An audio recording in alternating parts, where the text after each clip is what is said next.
আসসালামু আলাইকুম বন্ধুরা, কেমন আছো সবাই? আজকে তোমাদেরকে আমি রান্না করে দেখাবো কবুতরের সাদা ভুনা। এই দেখো, আমি আজকে 5 পিস কবুতর নিয়েছি।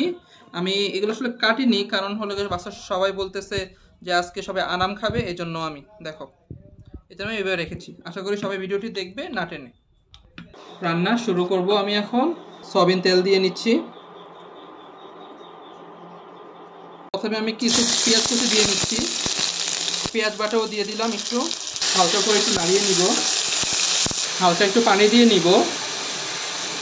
2 চামচ রসুন বাটা দিয়ে নিব, 2 চামচ আদা বাটা দিয়ে নিলাম, পরিমাণ মতো গরম মশলা দিয়ে নিলাম, আধা চামচ লবণ বা পরিমাণ মতো লবণ দিয়ে নিবে, 2টা তেজপাতা দিয়ে দিলাম।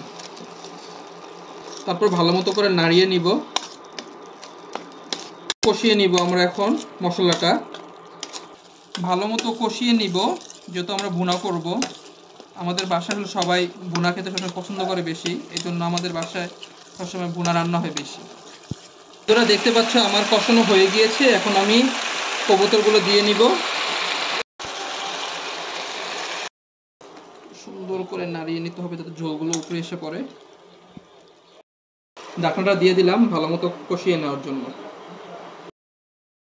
তোমরা দেখতে পাচ্ছ আমাদের কষানো হয়ে গিয়েছে। আমরা এখন পানি দিয়ে নিব।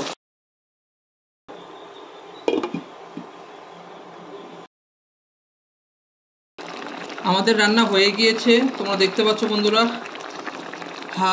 কি গ্রান, মাশাল্লাহ, অনেক সুন্দর হয়েছে।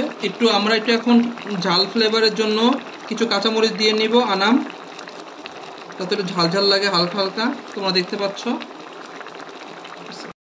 রান্না শেষ পর্যন্ত সামান্য পরিমাণ একটু জিরার গুঁড়া ছিটিয়ে দিলাম। বন্ধুরা তোমরা দেখতে পাচ্ছ আমার রান্না হয়ে গিয়েছে। এখন আমি একটু ঝোল টেস্ট করে দেখবো আসলে সবকিছু ঠিক হয়েছে কিনা।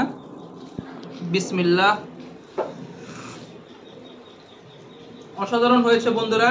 যদি তোমরা আমার সাথে রান্নায় জয়েন করতে চাও, আমার খাবার খেতে চাও, অবশ্যই কমেন্ট করে জানাবে এবং অবশ্যই লাইক কমেন্ট শেয়ার করবে। তো বন্ধুরা দেখা হচ্ছে পরবর্তী ভিডিওতে।